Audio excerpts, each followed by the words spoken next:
To je ključno vprašanje. Kaj je z nami Slovenci narobe?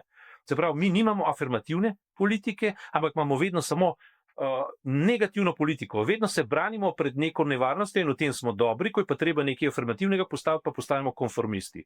To je pravo politično-filozofsko vprašanje za slovenski narod. Ne?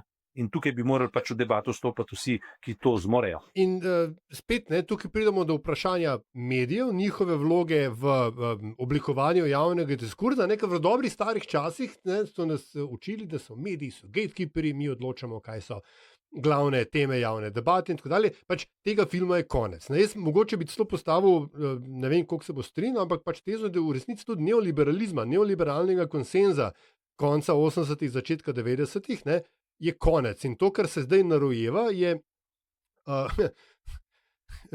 tehnodiktatura.